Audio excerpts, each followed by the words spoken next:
Radha Ramana Hari Govind Jai Jai. Preaching. We know that Krishna consciousness is a preaching movement. We're all here because somebody was preaching Krishna consciousness. Srila Prabhupada came to the West. When Srila Prabhupada, my Guru Maharaj, met his Guru Maharaj, first time, he offered obeisances, and before he'd even got up, Srila Saraswati Prabhupada said, you should preach in English to people in the West. Always emphasizing. And so all of our acharyas, they've all been concerned with spreading Krishna consciousness. I mean, directly or indirectly. Sri Chaitanya Mahaprabhu, this mood is coming from Chaitanya Mahaprabhu. Mahaprabhu himself was a great preacher and he empowered many other preachers. And it's all based on compassion, the compassion of the devotees for humanity at large. So Advaita Acharya, this is from Chaitanya Charitamrita, Advaita Acharya was always absorbed in thoughts of how to deliver the fallen souls of the entire world.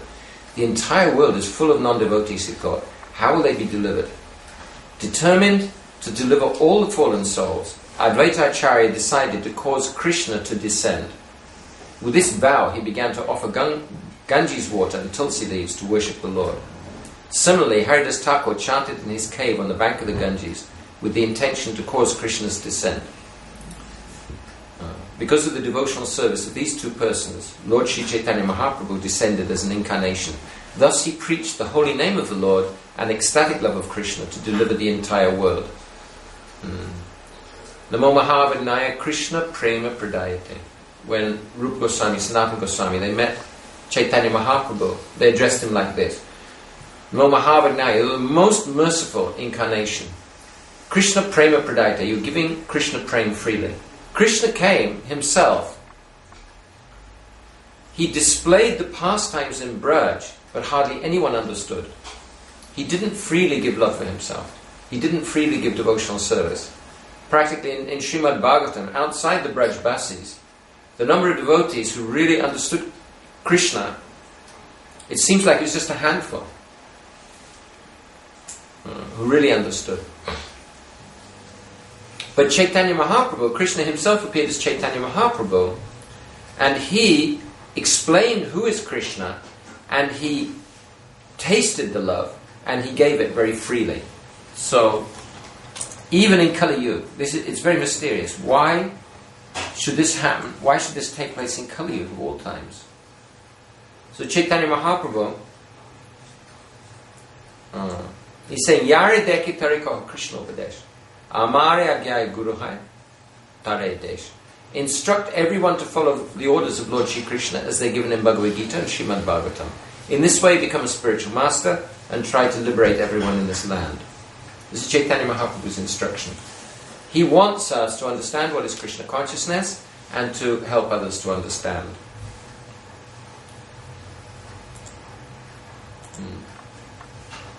My Guru Maharaj, he preached and he encouraged, instructed his disciples to preach.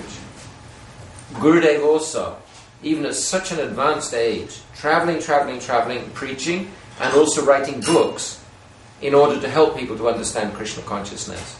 And also absorbed in bhajan. It's not that it's either or. Prabhu Troy, Narottam Thakur, Srinivasa Acharya and Shyamananda Prabhu, they were all fully self-realized in devotional service. They're fully self-realized in their service to Radha and Krishna. And yet they preached to very fallen people. All of them. So this is the mood in our line. Sri Chaitanya Mahaprabhu is talking about the tree of devotional service. He says, since the tree of devotional service is transcendental, every one of its parts can perform the action of all the others. Although a tree is supposed to be immovable, this tree nevertheless moves. Right? So the movement, the Krishna consciousness movement, it's moving. All over the world it's moving. All the parts of this tree are spiritually cognizant. And thus as they grow up, they spread all over the world. I'm the only gardener. How many places can I go to? How many fruits can I pick and distribute? It would certainly be a very laborious task to pick the fruits and distribute them alone. And still I suspect that some would receive them and others would not. Therefore I order every man within this universe, every person means, I order every person within this universe to accept this Krishna consciousness movement and distribute it everywhere. This is Chaitanya Mahaprabhu's instruction. I'm the only gardener. If I don't distribute these fruits, what shall I do with them? How many fruits can I alone eat?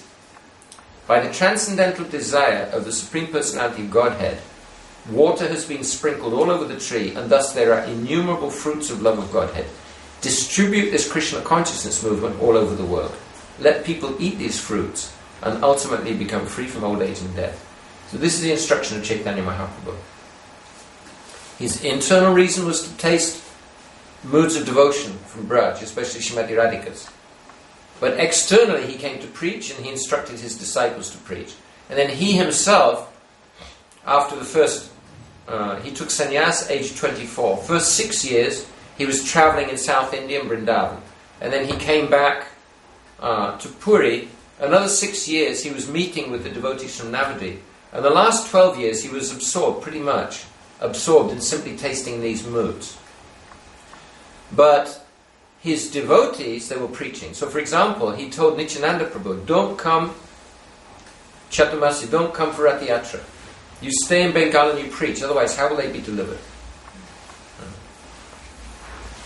So his mood was very much one of preaching.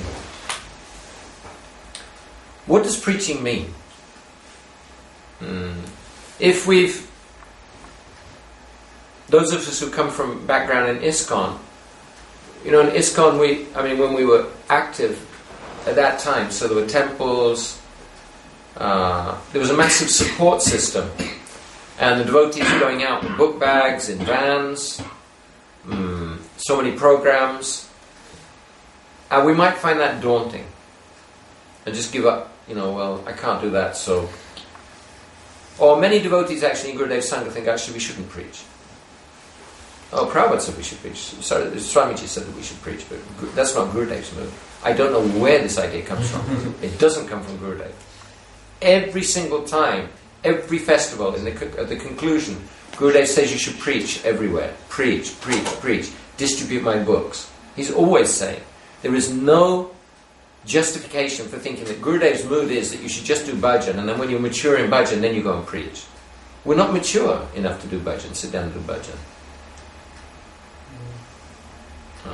This is my speculation. This is Gurudev's instruction. So, but still, our movement is kind of, at the moment, disjointed and spread out, and we don't have so many young, in Prabhupada's time, the early days of ISKCON, so there were very few householders. Practically nobody was married.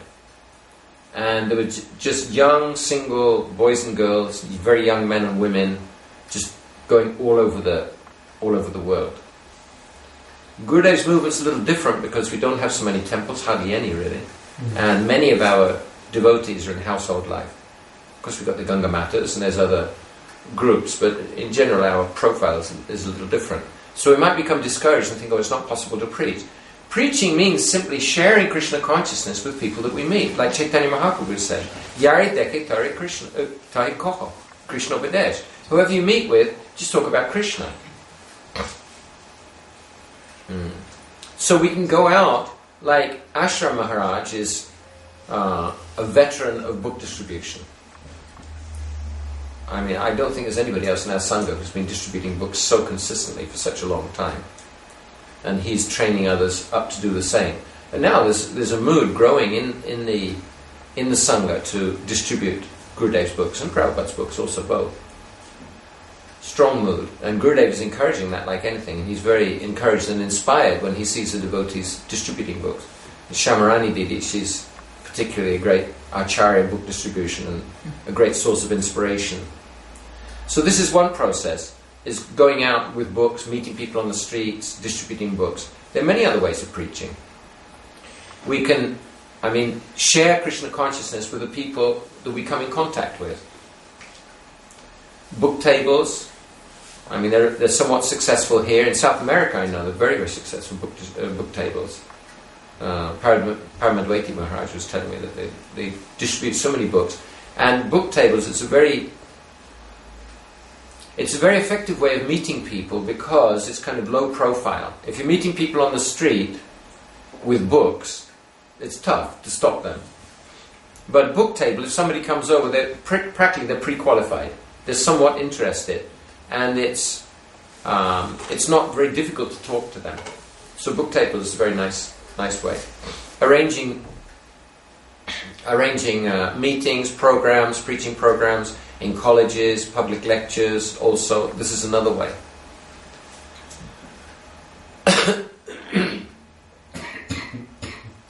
Also, there's indirect methods of preaching. There's direct preaching and indirect preaching.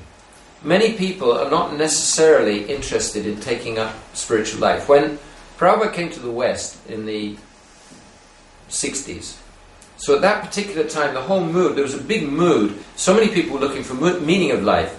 And, what's that? Tune in, turn on, and drop out. So they were ready to join movements. There were so many movements at that time. Maharishi Mahesh Yogi, Maharajji, the Munis, ISKCON. There was a number. And it was okay. I mean, people just naturally join movements, where nowadays they're not so interested in joining movements. And the whole mood towards spirituality now is quite different now than it was then. People are much more skeptical now. So there are many people who won't necessarily be immediately receptive if you start telling them about Krishna playing his flute and he's the absolute truth, the Supreme Personality of Godhead. So there are other ways, more gradual or gentle ways of going in.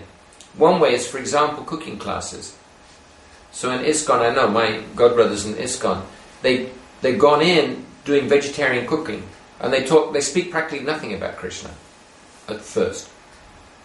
But gradually they increase, and by the time, because people are really fascinated, and every time there's really, really, really nice prasadam. So people keep coming back. And then it's like, Prabhupada said, in like a needle, out like a plough. So they just get very, very, very little spiritual content at first, but a good cooking course, then people will come. In Russia, recently, there's one of my godbrothers I didn't mention before. His name is Siddhaswarupananda Prabhu. So he has his whole movement, what do they call themselves? Haribol movement. And he's very expert, actually. He's very expert in very, very basic instruction. And his group, they have a very nice way of... They'll come to a new city and they'll give a lecture, first of all. Just basic lecture. And so many people will come. Then after that, they'll give a concert, so fewer people come. Then, and in this way, they start funneling down. In the end, at the end of one of these campaigns, after about 5 or 6 events, they'll end up with 2 or 3 people who want to become devotees. And in ISKCON also, they have a similar program where they give lectures in the best universities in India on, for example, time management or stress management or something like that. And then they begin to make the content of the lecture more and more spiritual. At first it's not spiritual at all. They make it more and more spiritual, and there's fewer people coming in, and they move away from the university buildings. And in the end, at the end of that campaign, they'll have a few people who want to become devotees and really high class. So this is another approach. The post-materialism program that I'm working on. So Srila Prabhupada, I can explain that. Prabhupada, when he established the purposes of ISKCON, the first purpose was to propagate spiritual understanding and techniques to correct the imbalance of values and bring peace and unity in society. And then the second purpose was to propagate consciousness of Krishna as put forward in Bhagavad Gita and Srimad Bhagavatam. So, if you present basic spiritual principles without any kind of sectarian, what they would see as sectarian content. In other words, you're not preaching about Krishna, but you just instruct them, soul, super soul, modes of material nature, like that. Then they become interested, and then bit by bit they'll come in. Yoga clubs is another way. In China, for example, many of the devotees are yoga teachers. So they're teaching people yoga, and people are practicing yoga naturally. Many or some of them are naturally inclined to take up spirituality. So bit by bit they find out who's interested and they attract them. So there's 2 basic approaches to preaching. One is the full-on, kind of in-your-face Krishna consciousness process, and the other is more indirect. So both of these are effective in their own particular fields. Both of them are necessary. So that's just an introduction to the topic of preaching. Hare Krishna.